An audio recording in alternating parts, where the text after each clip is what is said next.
João 10, 10. Vamos ler juntos? Amém. Vamos lá. O ladrão vem somente para roubar, matar e destruir. Eu vim para que tenham vida e a tenham em abundância. Aleluia! Jesus disse: eu vim para que tenham vida e a tenham em abundância. Eu quero que você vire para a pessoa do seu lado e fale para ela o que você entende que é vida em abundância. O que é ter vida em abundância? Fala com ela rapidinho. Junta aí, Adeus. Arruma alguém. Fala com alguém rapidinho. Rapidinho. O que é vida em abundância para você? Sem olhar para baixo do celular. Olha para o lado. Estou de olho. Olha para o lado. Amém. Vida e abundância.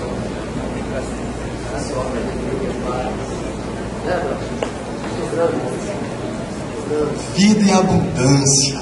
Abundância de vida. Aleluia. Irmãos, a palavra do Senhor para nós hoje tem a ver com vida em abundância.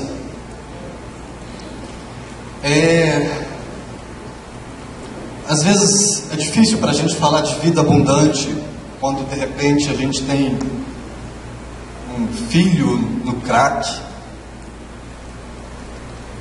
ou um ente querido no hospital, numa situação terminal de muita dor, de muito sofrimento, ou quando a gente por alguma razão se sente meio ficando para trás na vida, sabe, aquela sensação de todo mundo está indo para frente, todo mundo está conquistando as coisas e a gente parece que está parado e não progride, se sentindo menor que os outros, se sentindo meio que fracassado.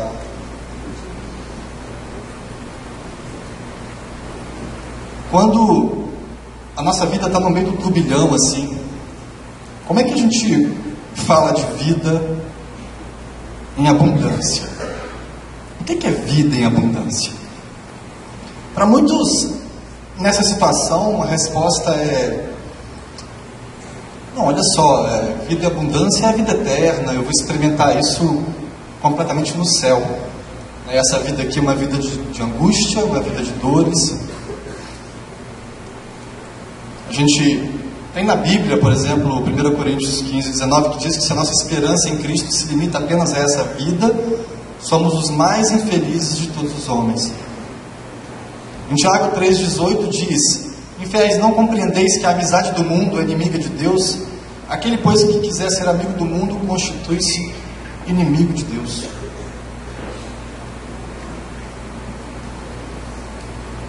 Eu tenho uma pergunta. Os irmãos falaram aí, compartilharam sobre vida em abundância. Tenho muita curiosidade, não sei exatamente o que cada um disse. Se tivesse mais tempo, a gente faria uma enquete aqui para ver o que cada irmão falou. A minha pergunta é: Deus nos chama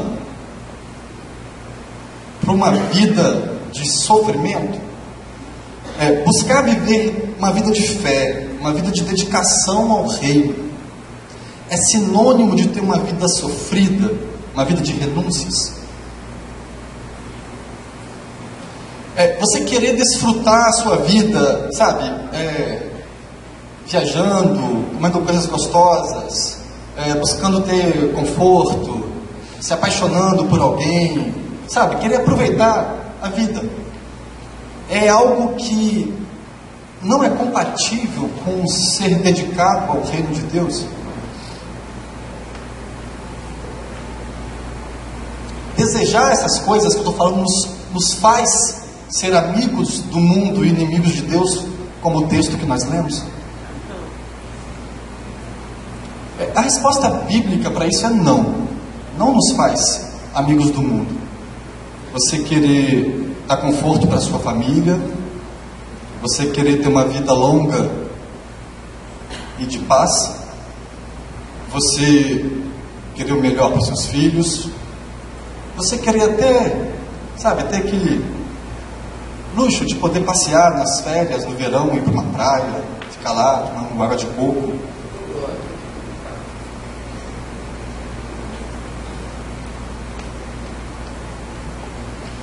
Mas a Bíblia garante que nós vamos ter aflições. alguns mais do que outros.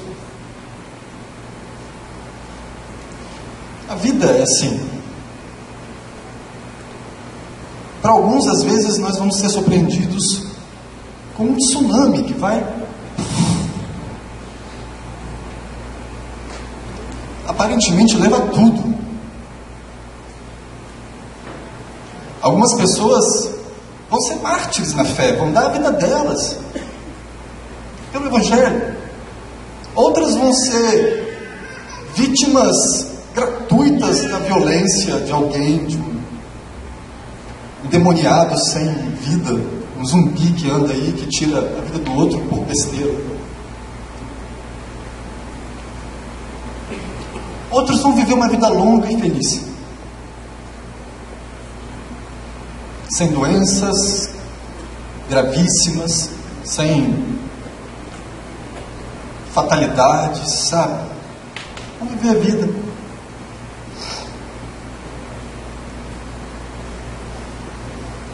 A primeira coisa que eu quero dizer é que em qualquer uma dessas circunstâncias, nós podemos e devemos viver uma vida que glorifica a Deus. E nós podemos e devemos sim viver uma vida em abundância.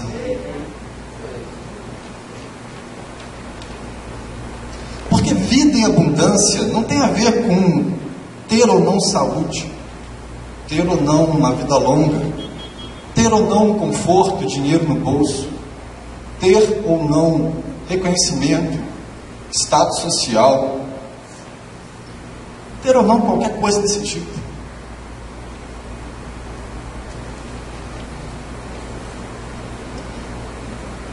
Vida abundante também não é uma promessa que vai começar lá no céu.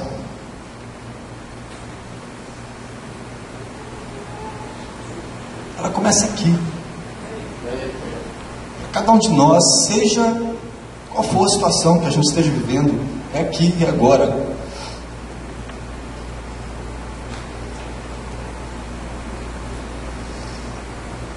No retiro desse ano,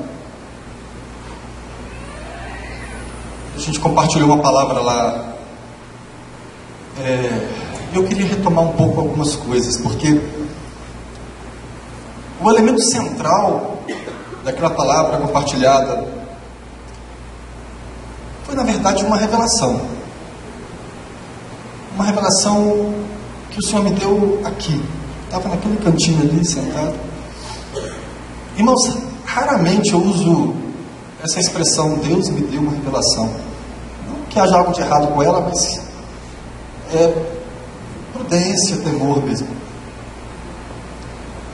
Mas eu fico muito tranquilo em falar isso, porque foi isso, exatamente isso. Deus não teve um anjo, não teve uma voz no céu, trovão, nada disso. Mas Deus me mostrou algo tão claro, de forma tão poderosa, que eu queria compartilhar um pouquinho essa experiência. Voltar a algum ponto da mensagem compartilhada no retiro.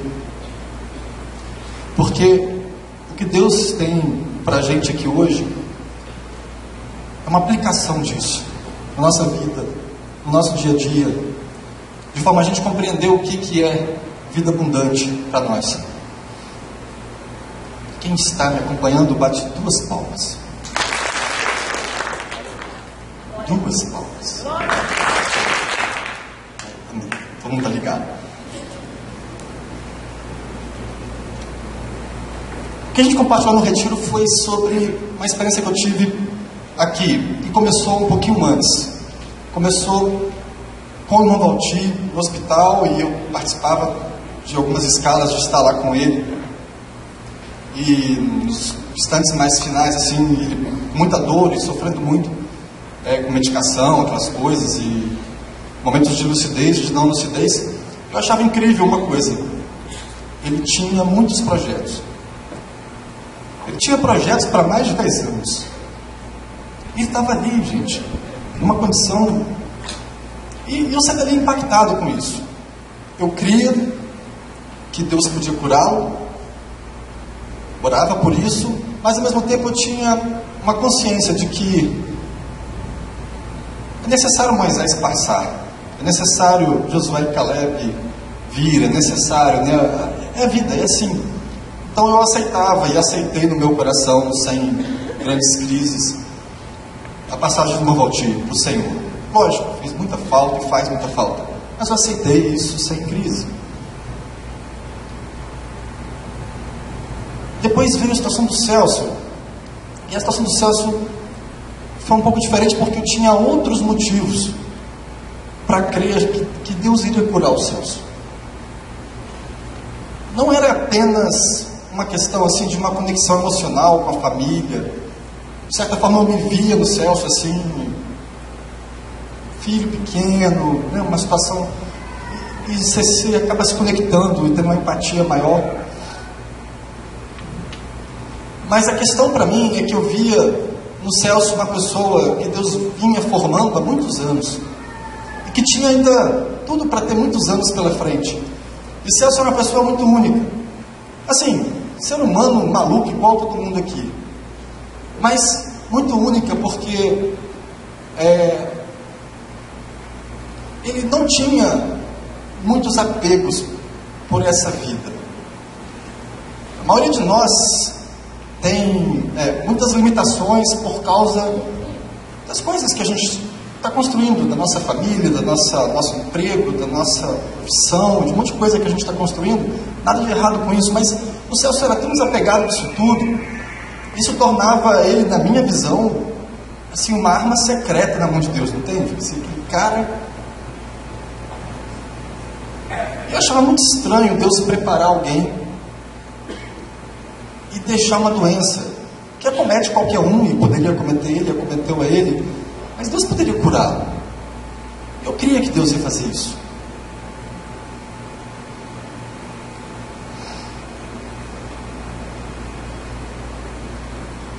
Só que teve um dia, foi passando, a gente orando e tal, teve um domingo que o Júlio veio aqui pedir um clamor. A gente estava orando todos os domingos, mas aquele domingo pediu um clamor. A situação do Celso estava se complicando cada vez mais. E foi muito estranho, porque naquele domingo, pela primeira vez, eu tive a sensação de que o Senhor não ia curar o Celso.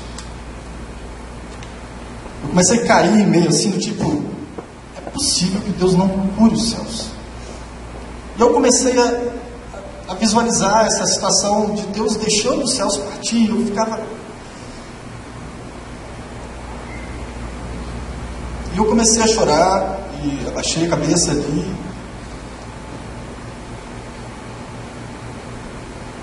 E aí eu comecei a pensar na minha vida, e pensei, imagina, se fosse eu, ok, posso ficar doente, posso ter uma situação qualquer, posso sofrer um acidente, acontece com todo mundo, pode acontecer.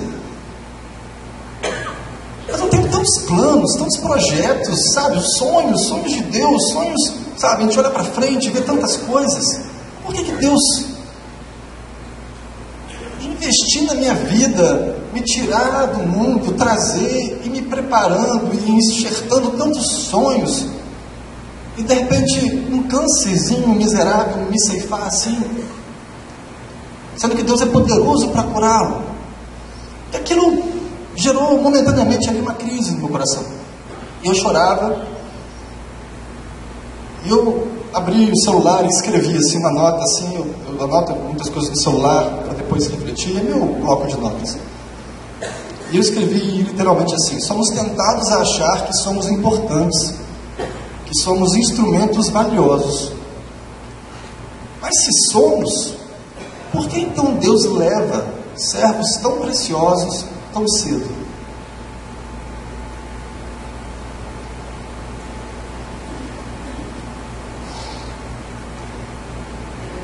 Sabe, naquele momento, estava acontecendo algo ali que ia mudar bastante a minha vida, o meu conceito de muita coisa. Porque os pilares, assim, da minha fé tinham muito a ver com: nós estamos nessa terra para sermos úteis. Nós somos vasos, e se esse vaso não estiver sendo útil, Deus vai quebrá-lo, vai refazê-lo para que a gente seja útil. Deus nos deu dons, não para que nós enterrássemos, mas para que nós exercêssemos. Sabe, nós devemos ser um tipo de sacerdote nessa terra. nós temos que ser luz do mundo, sal da terra. Eu entendia, isso tudo é bíblico, tudo é verdade, né? Que esse era o nosso objetivo. Deus nos salva e não nos leva para o céu porque nós temos uma missão aqui na terra. Nós temos que anunciar o Evangelho aos outros, temos que viver a nossa vida e testemunhar e exalar esse bom perfume. Só que de repente, embora tudo isso fosse verdade, é como se uma peça não se encaixasse mais. Mas se é para isso que Deus está me trabalhando comigo desde sempre, por que Ele vai deixar assim, uma fatalidade, interromper esse processo?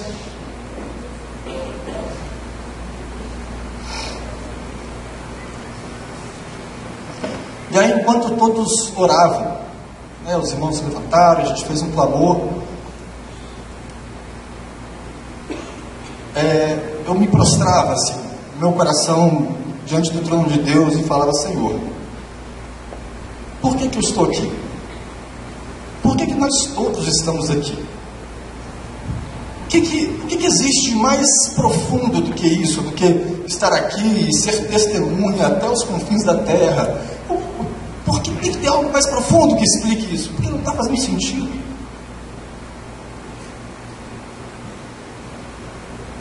E naquele momento foi incrível. Deus me deu uma experiência de lançar luz assim. E de repente eu enxerguei com muita clareza algo que pode parecer até óbvio, mas não era nada óbvio para mim. De repente eu vi que havia algo muito mais profundo do que o nosso serviço, do que testemunhar, ganhar vidas, do que, enfim, de alguma forma ser sal e ser luz. Tem algo muito mais profundo do que fazer a diferença nesse mundo para o outro. O objetivo de Deus era restaurar a sua criação. Presta atenção, o objetivo de Deus era mudar quem eu sou. Era forjar no meu espírito os princípios do reino. Era me transformar em vaso de honra, não pela utilidade do vaso, mas pela beleza dele, para ele ser a imagem de Deus. Como consequência, esse vaso vai ser útil, mas não era isso. Deus queria me fazer e nos fazer, espíritos transformados pelo poder de Deus, regenerados, uma criação regenerada.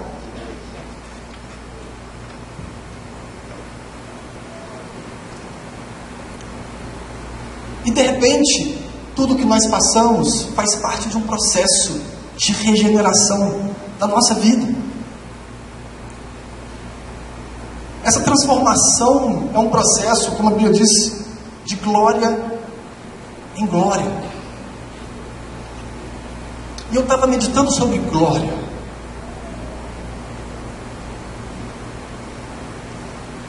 Quando você pensa numa história medieval, um guerreiro, pensa numa história que tem. O que era a glória para ele? A glória para ele era ser lembrado por séculos e séculos de como ele era um guerreiro, os feitos dele nos campos de batalha. Qual que era a glória de, Alexandre o Grande? Era conquistar o mundo inteiro e definir um reino unificado sob a bandeira dele. E de repente eu comecei a pensar na nossa transformação, de glória em glória. E a glória é a gente refletir essa glória de Deus, é a gente ser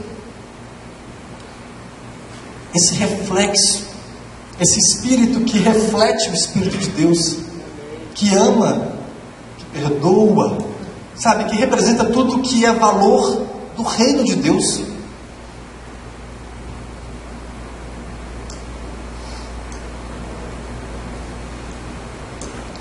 Quando eu comecei a entender isso, eu comecei a entender que todo o nosso serviço, tudo que nós fazemos, todas as lutas que passamos, todo o sucesso que nós conquistamos, reconhecimentos, também as rejeições, as frustrações, tudo são oportunidades da gente exercitar esse aperfeiçoamento do nosso espírito. O fim não é nem ajudar o outro, quando você ajuda o outro. O fim é Deus olhar e falar: agora sim ele se parece comigo, agora sim ele está fazendo o que eu faria, agora sim ele foi transformado nessa área da vida dele.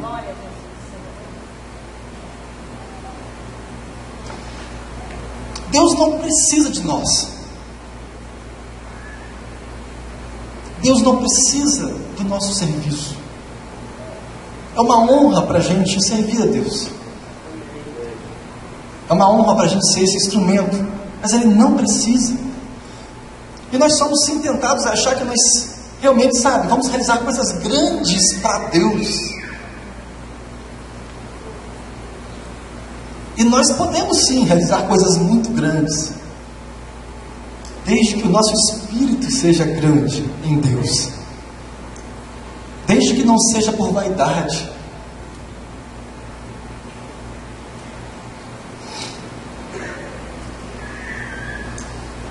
Experimentar, irmãos, essa vida abundante é ter esse espírito restaurado, é ter esse espírito regenerado. Isso veio como um bálsamo para mim, porque eu não via mais Celso como um desperdício, que Deus estava levando alguém em um vaso útil. Eu estava com um olhar muito aqui, eu estava com um olhar muito na terra.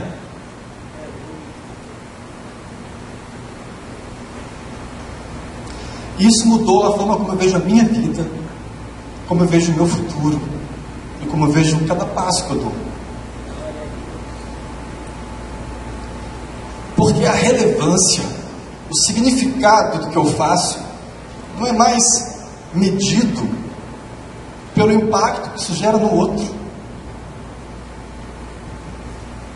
mas é medido pela verdade, pela genuinidade do que a gente está fazendo.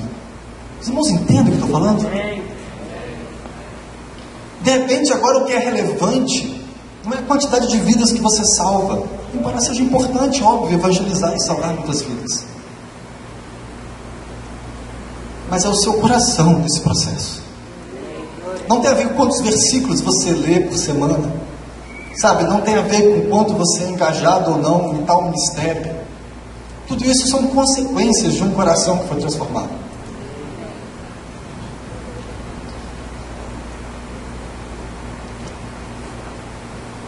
Trazendo para o que o Senhor tem para nós aqui hoje, aplicando isso, eu quero aplicar isso em 3 áreas. Porque Deus não se agrada, não curte assim ver a gente sofrendo. Claro que não. A gente sofre com muitas coisas. Jesus, quando estava na terra, Ele fez muitos milagres porque Ele se compadecia do sofrimento das pessoas. Pessoas estavam sofrendo por causa de doenças ou por causa de alguma situação, e Jesus ia lá e muitas vezes curou porque Ele se compadecia. Então Deus se compadece do nosso sofrimento. Deus também se alegra quando a gente está feliz, quando a gente está celebrando. Deus é um Deus de festa, a Bíblia é cheia de festas. É muito bom celebrar, é muito bom festejar a vida, é muito bom festejar o aniversário de um filho, é muito bom passear, sair de férias com a família, é muito bom. E Deus se alegra com essas coisas. Mas a verdadeira alegria de Deus está em nos ver agindo de acordo com essa nobreza de espírito que é adequada para um filho do rei. É isso que deixa o coração de Deus alegre, mesmo quando você está no meio da tempestade. Ele se dói porque você está sofrendo, Ele se compadece da sua dor, mas Ele se regozija em ver em você um espírito que reflete os valores do reino de Deus. e a real tristeza de Deus é o oposto disso.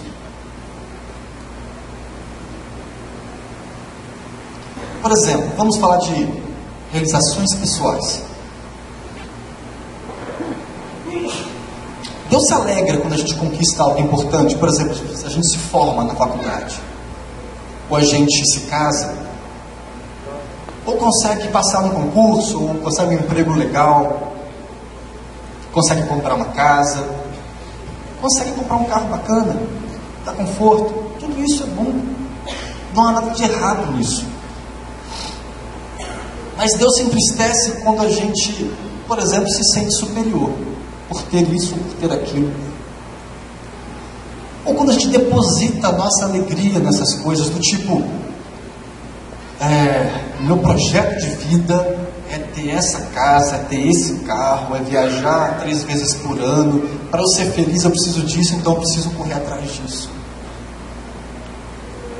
Quando a gente deposita a nossa alegria e projeta a nossa vida para correr atrás disso, veja, não há problema em buscar isso, mas se você colocar na balança o tempo que você investe nisso, as energias que você investe nisso, e as energias que você investe nas outras coisas, talvez essa balança esteja desequilibrada.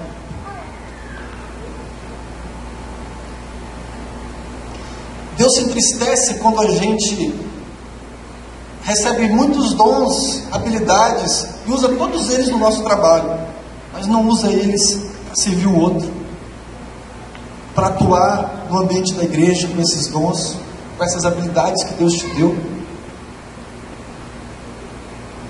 Pessoas que a gente conhece, às vezes no ambiente profissional, são extremamente habilidosas e são meros espectadores no convívio da igreja. Tem algo errado?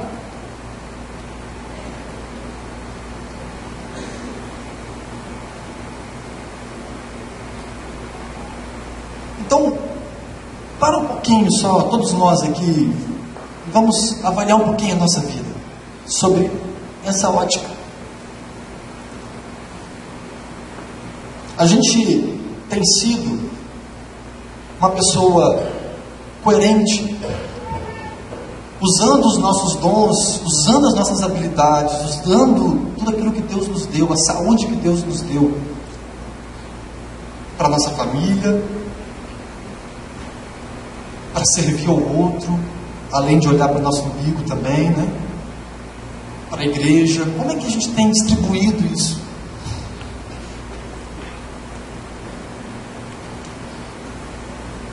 Por outro lado, Deus também se entristece quando às vezes nós nos sentimos inferiores, porque a gente não tem o carro que o outro irmão tem, ou a gente não tem o apartamento que o outro tem, ou a gente não faz aquela viagem todo ano que o outro faz. Como se nós fôssemos de alguma forma inferior. E Deus se entristece porque a gente está enxergando o nosso valor baseado nos bens, no status social, baseado em coisas que não são valor no reino.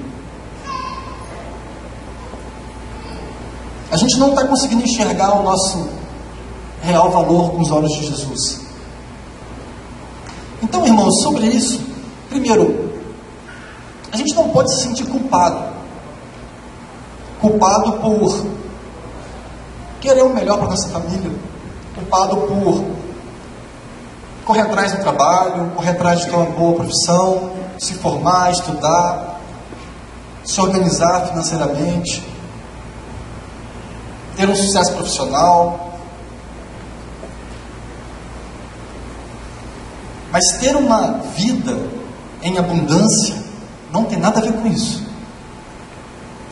Ter uma vida em abundância não tem nada a ver com a sua profissão, com o seu reconhecimento, com o seu status social. Ter uma vida em abundância tem a ver com o espírito, tem a ver com a riqueza de espírito. Muitas vezes nós estamos num contexto que não nos deu uma oportunidade de estudar como o outro teve.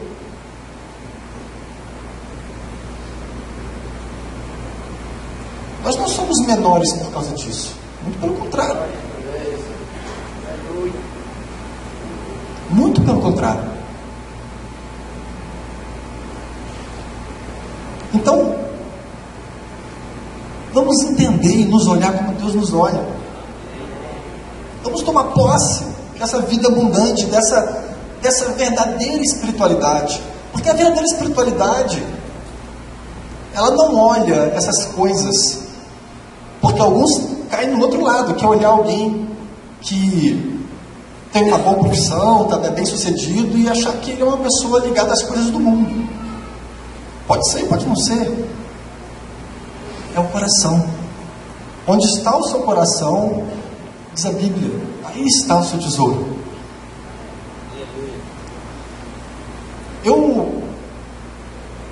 Antes de me formar, eu decidi que eu ia ter minha empresa. Decidi, eu quero montar meu negócio. Meio maluco, né? Mas tudo bem. A gente... Hoje, eu tenho muito trabalho, assim. O meu trabalho, eu trabalho com tecnologia. O meu trabalho é identificar um problema, propor uma solução usando tecnologia, construindo algum tipo de aplicativo, de software, e tentar identificar um negócio que possa tornar isso um negócio rentável, um negócio viável.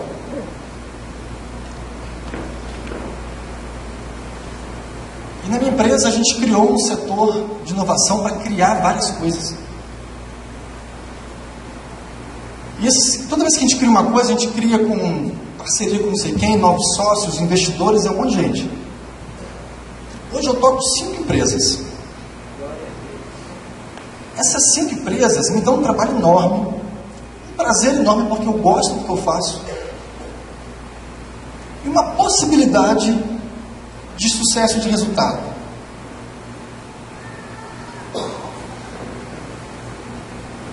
Por que eu estou contando isso?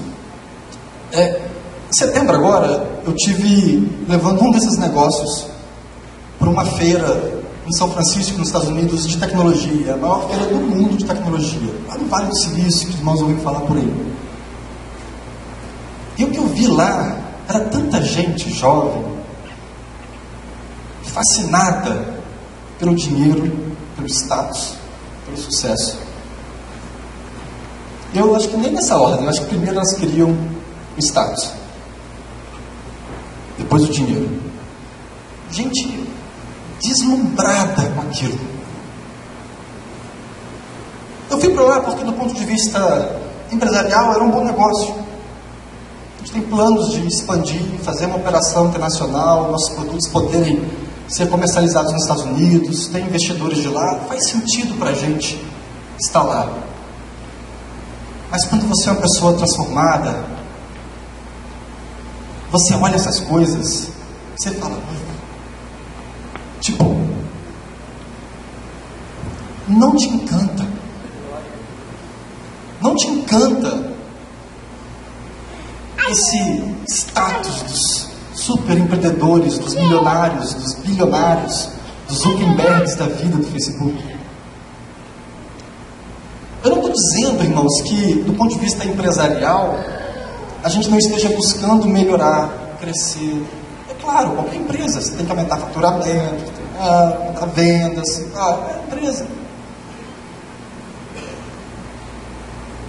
O que eu estou dizendo é que uma pessoa que foi transformada pelo Espírito Santo de Deus, ela tem outros valores, outros parâmetros para olhar e para projetar a sua vida.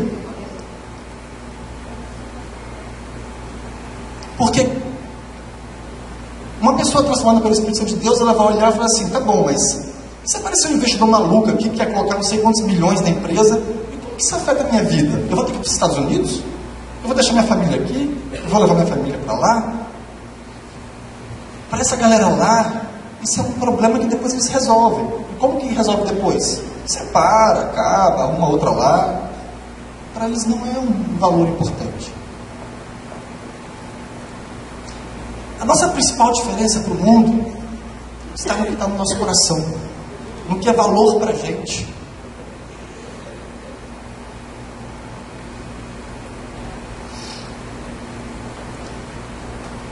Meu tempo é bastante escasso, trabalho bastante, Os meus funcionários falam que eu entro na sala e fico me cercando para ter meia hora comigo. É difícil ter meia hora comigo no meu escritório. Mas na minha agenda sempre tem espaço para sentar com um jovem, ouvir, conversar. Sempre tem que ter espaço, em nome de Jesus. Sempre tem que ter espaço para pegar o carro todo mês lá em Nova Almeida, compartilhar a palavra com aqueles irmãos maravilhosos, uma comunidade simples de pescadores, a maioria. E é tão bom, é tão abençoador. Eu saio de lá tão abençoado. Tem que ter isso. A minha agenda tem que ter espaço para brincar com os meus filhos. Na minha agenda tem que ter espaço para passear com a família, passear sozinho com a minha esposa.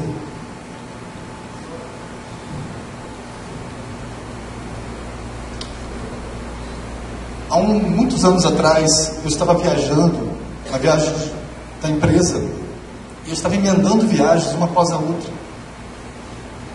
E a gente tinha acabado de ter o Bruno, e algo sozinho em casa ali era muito complicado. A gente, enfim, ela nunca me pressionava assim, mas eu sentia, ela estava sob pressão, ela estava sozinha, com uma criança recém-nascida em casa. Eu estava numa época que a empresa precisava disso, de eu viajar.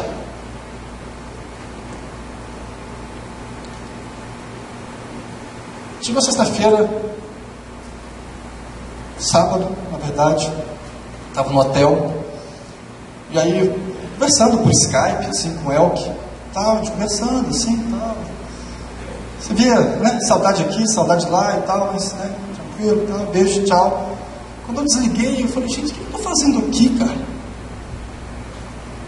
Será que eu preciso disso mesmo? Ou será que eu estou distorcendo os meus valores? Sabe? Ah, mas eu trabalho, preciso. Ah, mas eu arrumo outro. Eu não preciso jogar fora a minha vida por causa do trabalho. Chamei os meus sócios, nós somos em 4 sócios nessa empresa, chamei os meus outros 3 sócios numa conferência. Falei, pessoal, é o seguinte, eu não sei como vocês vão interpretar isso, e eu estou disposto a assumir toda a responsabilidade, o que quer que seja, mas eu estou indo para casa. Mas como? Semana que vem você tem que ir lá para Manaus, não sei o que, fazer não sei o que. Eu falei, eu sei, eu vou ligar para lá, vou falar que aconteceu a situação, que eu preciso ir para casa, mas o que eu estou falando para vocês é que eu estou indo para casa, eu tenho um filho pequeno, eu não tenho condição de ficar nesse ritmo, e se eu não puder mais estar na empresa, eu cedo a minha participação, a gente arruma outro sócio, eu vou arrumar um emprego em outro lugar. Para mim, não dá.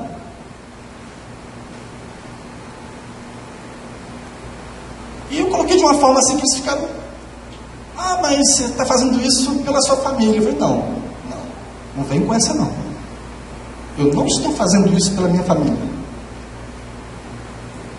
Eu tenho certeza que meus filhos vão preferir muito mais eu em casa, presente, com o meu emprego lá tranquilo, do que um super empresário ausente. Eu não estou fazendo isso pela minha família, eu estou fazendo pela empresa, pelo sucesso da empresa. Chegou num ponto que ela está entrando em conflito com a minha família. Ponto. Estou indo para casa, depois a gente conversa melhor. E fui para casa. E foi incrível, porque a gente se reuniu e a gente entendeu que era hora de investir numa equipe mais qualificada da empresa. A gente fazia tudo, tinha algumas pessoas de base que trabalhavam no escritório, mas a gente que dava conta do trabalho mais crítico. Passamos a contratar algumas pessoas caras para a nossa realidade, tivemos que apertar bastante, mas isso permitiu a gente crescer.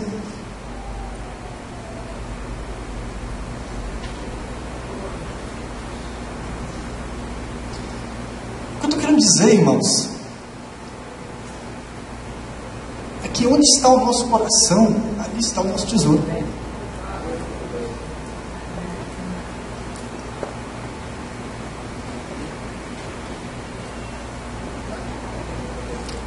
Não estou me colocando como referência de nada, só estou contando um pouco de que na nossa vida a gente vai encontrar essas situações, essas encruzilhadas, que a gente vai ter que decidir essas bifurcações. Ou eu vou para lá, ou eu vou para cá.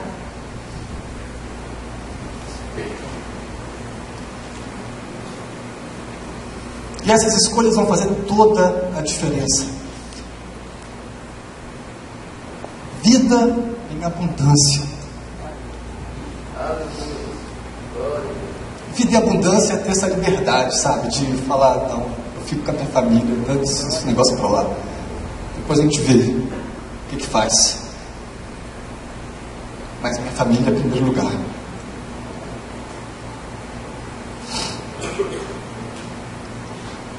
O mesmo vale para as outras áreas. Quando fala de saúde, longevidade.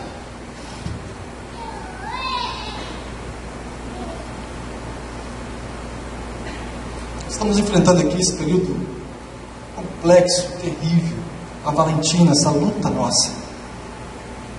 E por mais que a gente se sensibilize e tente, sabe, sentir as dores, a gente não consegue sentir as dores de pai, de mãe, da família ali próxima. Porque não dá. A gente sofre, mas eles sofrem. Eles sofrem.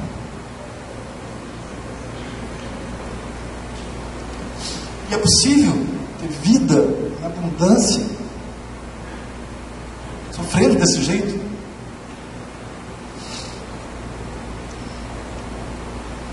É sim.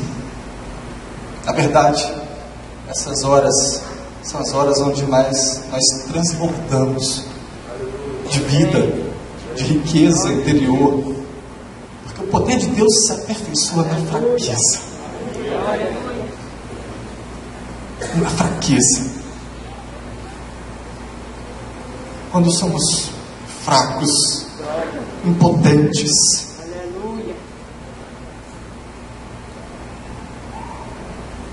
É aí que nós conhecemos o Deus que nós cremos.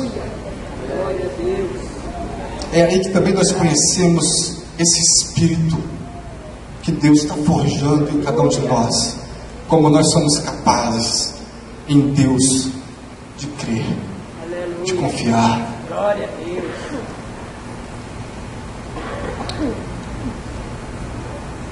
Para o mundo isso é loucura. O mundo se desespera. O mundo não tem o que se agarra a qualquer coisa que passa. Nós temos um Deus vivo. É verdade. É claro, nós nos entristecemos, sofremos, mas não nos sentimos abandonados, Glória a Deus. não nos sentimos desamparados. Sabemos que somos amados por Deus, sabemos que somos amados pelos irmãos. Amém.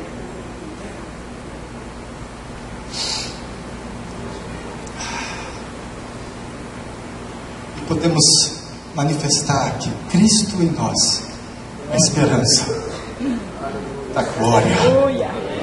Esperança de ver a glória de Deus se manifestando com poder, porque Deus cura, porque Deus faz.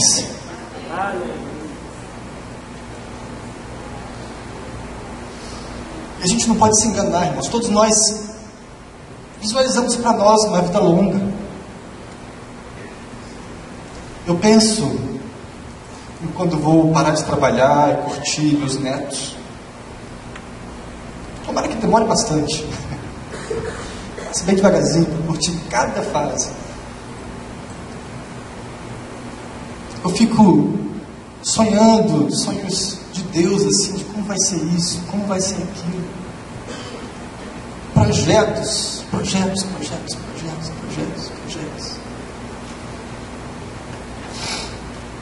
Só que qualquer um de nós pode ser a qualquer momento atropelado pelo tsunami da vida. Verdade. E todos nós estamos sujeitos a isso. Deus é poderoso para nos guardar, para nos livrar. mas Ele também é poderoso para nos sustentar. Glória a Deus, é verdade.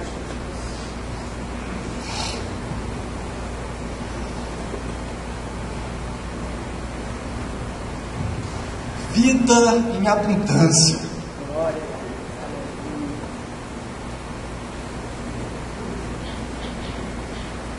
Sabe, talvez uma das expressões na Bíblia que mais me chama a atenção de vida em abundância, Estevão sendo apedrejado.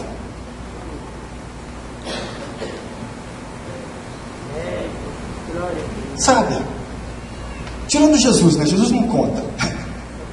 Jesus não conta. Estevão sendo apedrejado. O que é aquilo? Como é que uma pessoa que está dando a sua vida para um monte de gente religiosa tosca consegue olhar para o céu, sorrir e falar assim: eu perdoo porque eles não sabem o que fazem? Isso é vida em abundância, isso é Deus em nós. Estão trazendo para a gente, talvez a gente não seja apedrejado, Deus permita que não, né? Mas nós sofremos injúrias, nós sofremos calúnias, nós sofremos picuinhas, até entre irmãos. E como que a gente devolve isso?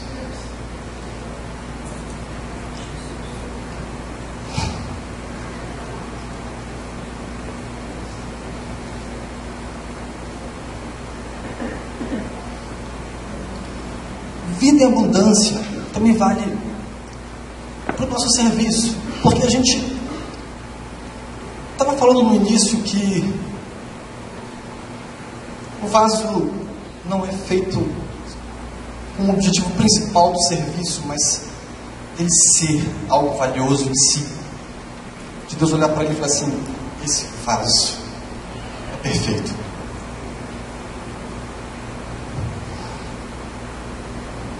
Mas sim, somos chamados a servir, somos chamados a ser sal e luz, somos chamados a dar fruto. A Bíblia diz que aquele que não dá fruto, o ramo que não dá fruto, Deus vai cortar e vai lançar fora no fogo. Isso é consequência de ser um espírito que foi transformado por Deus. E que não olha mais só para o umbigo, mas também olha o outro. Que entende o valor de gastar um tempo para aconselhar uma pessoa que está precisando de ajuda, que entende que vale a pena gastar um tempo para entrar na casa de uma pessoa que não ouviu do Evangelho e falar do Evangelho para ela, que entende a importância do tempo, de gastar um tempo em oração, pagando um preço por uma situação, sabe, que entende a importância do tempo de estar em comunhão, de estar caminhando com a igreja e participando na igreja, sabe, que entende que faz parte de um corpo.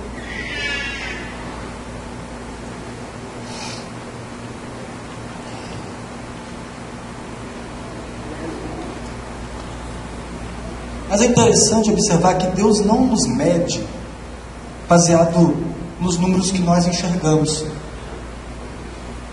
Quem ganhou mais vida, quem lê mais versículos, quem gasta mais horas orando, Isso são olhares humanos, assim. Nós temos a tendência de julgar os outros baseado nessas coisas, especialmente baseado na nossa vida.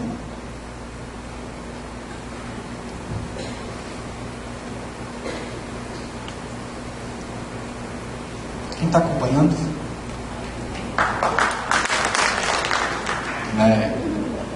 Tem gente que não está acompanhando, não, né?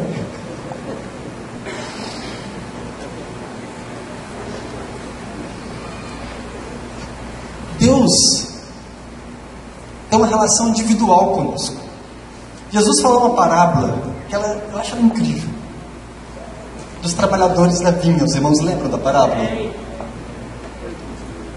O dono da vinha foi lá e chamou um trabalhador logo cedinho. Ele foi trabalhar e combinou com ele: você vai trabalhar o dia inteiro, no final do dia você vai ganhar R$50. Estou inventando aqui os R$50, né?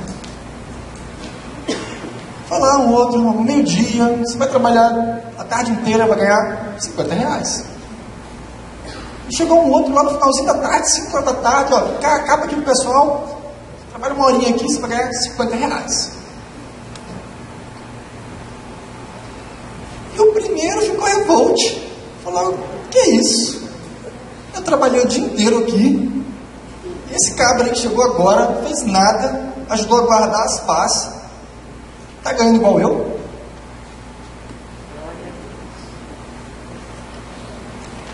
Jesus falou para ele e falou assim, vem cá, o que eu combinei com você?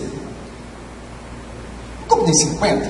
Trabalhar o dia inteiro? Você não aceitou? Não achou que estava bom? Não veio? Trabalhou? Estou te pagando quanto? 50? Então fica na sua.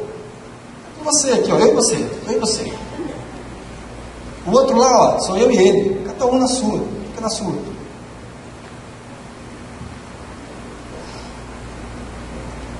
Uma das coisas que foi importante para mim, nessa experiência que eu contei aqui hoje, que eu tive com Deus, que mudou um pouquinho essa base, de como eu enxergava o propósito nosso de estar aqui, tem a ver com isso.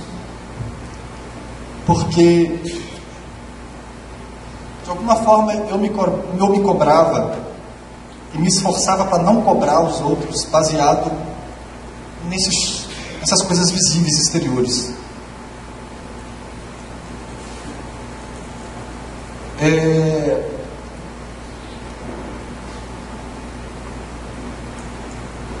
O que Deus me mostrou eu vejo o seu coração. Eu não vejo quantas horas você ficou aqui. Eu não vejo. Eu vejo outra coisa. E se eu combinei com você trabalhar 10 horas, trabalha 10 horas. Se eu combinei com você trabalhar 2 horas, trabalha 2 horas. Por que você está olhando para o outro? Olha para mim aqui, ó. Olha para mim.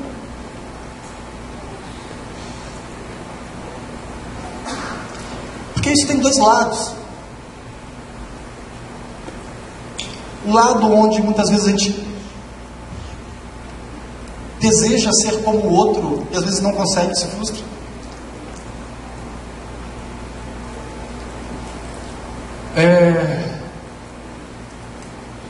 Novaltir sempre falava da apostila de hebraico, da gramática.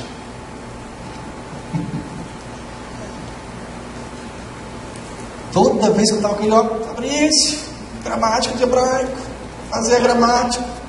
Gente, como é que eu vou fazer uma gramática de hebraico com o Novaltir?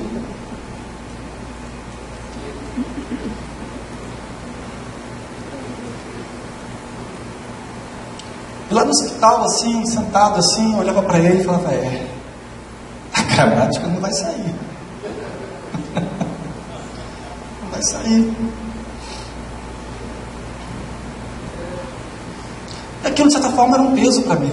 Aquilo me cobrava, assim, por quê? Eu entendi as minhas limitações e tal, era tão simples, assim, fazer uma gramática de hebraico sozinho. Ele não tinha tempo para estar comigo da forma como seria necessário. Mas eu me cobrava daquilo. O outro lado é quando às vezes eu olhava alguém e não entendia por que a pessoa não estava ali. Por que aquela pessoa não vem para BT? Por que ele não está aqui? Por que ele não está aqui? Que não sei o quê. Não tem? Eu não estou falando aqui que está tudo certo, que tem que passar a mão na cabeça de todo mundo. Não é isso. Todos nós podemos ser melhores.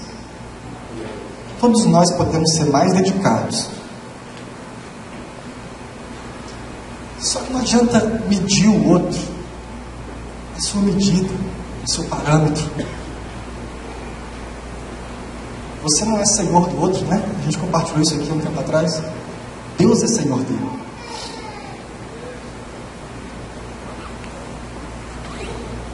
E nós fazemos muitos planos, ministerialmente falando.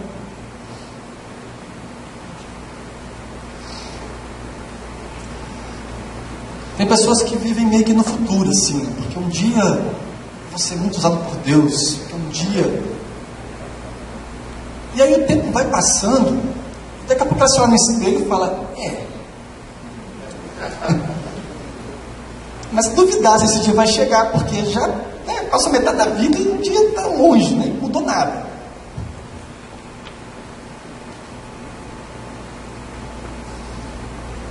Eu acho muito saudável ter sonhos lá na frente, sabe? Se imaginar numa situação. Só que o que a gente está compartilhando aqui são duas coisas. Uma, que Deus não está de verdade preocupado com isso. Quem tem o desejo de fazer uma coisa grande assim, é a gente. Deus quer o nosso coração.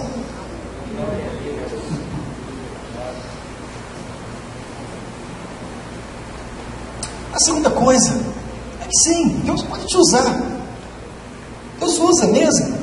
Faz coisas incríveis. A Bíblia diz que nós faremos coisas maiores que Jesus fez. Só que isso, se você quer falar para as nações e não fala para o seu bairro, peraí, tem algo meio estranho nisso, né? Tipo, acho que como que a gente compartilhou agora no Vitória Jovem, compartilhar uma mesa redonda assim, e a gente estava compartilhando sobre a questão da carreira cristã e uma comparação, uma carreira normal. Estamos encerrando, irmãos. A carreira normal é uma carreira onde você começa, estuda, mas você vai entrar no estágio, você vai aprender, vai começar a perceber que tem algumas coisas que você gosta, que outras você não gosta, algumas coisas você é bom, outras não. E você vai aprendendo com a própria prática. Na igreja, sabe onde eu pude me descobrir em tantas coisas? Sendo irmão de encargo.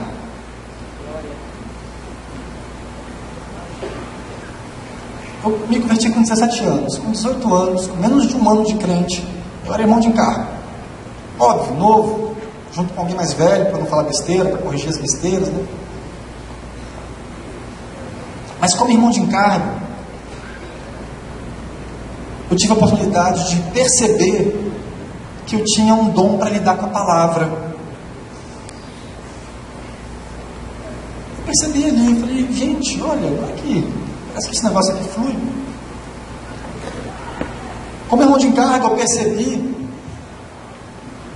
que eu precisava orar, porque tive que enfrentar algumas situações de demônios e coisas do gênero. Eu falei, gente, se eu não estiver orando, jejuando, o pau quebra aqui e eu fico na mão. E aí eu me senti, sabe, eu preciso correr atrás. Entrar em famílias que não queriam ouvir do evangelho, tá lá, alguém convidou, e para uma situação meio hostil, lidar com aquilo. Foi um grande, e tem sido, né, uma grande escola para a gente viver o evangelho. Concluindo, irmãos, Jesus disse que o reino de Deus é invisível. Os discípulos perguntaram, mestre, mostra o reino vindo, como é que é a história do reino? Não, o reino é invisível, ele está no nosso coração, no coração de cada um de nós. Deus nos chama a essa riqueza interior, espiritual em Deus, em Jesus, por Jesus. Essa vida em abundância. Ele quer nos moldar e nos tornar pessoas incríveis, ainda que anônimas, ainda que ninguém saiba, ainda que ninguém perceba, porque é lá dentro, mas Ele vê. Nós temos deixado o Senhor moldar na nossa vida amor, alegria, paz, paciência, misericórdia, bondade, fé, mansidão, domínio próprio. Se a gente buscar essas coisas, vamos ser dedicados no reino, vamos ter condição de viver qualquer tipo de vida. Como Paulo disse, posso tudo. Posso viver na fartura, posso viver na escassez. Onde está o nosso coração? Ali está o nosso tesouro. Vamos colocar o nosso coração no reino? Amém. Vamos manter o nosso coração no reino? Amém. Amém.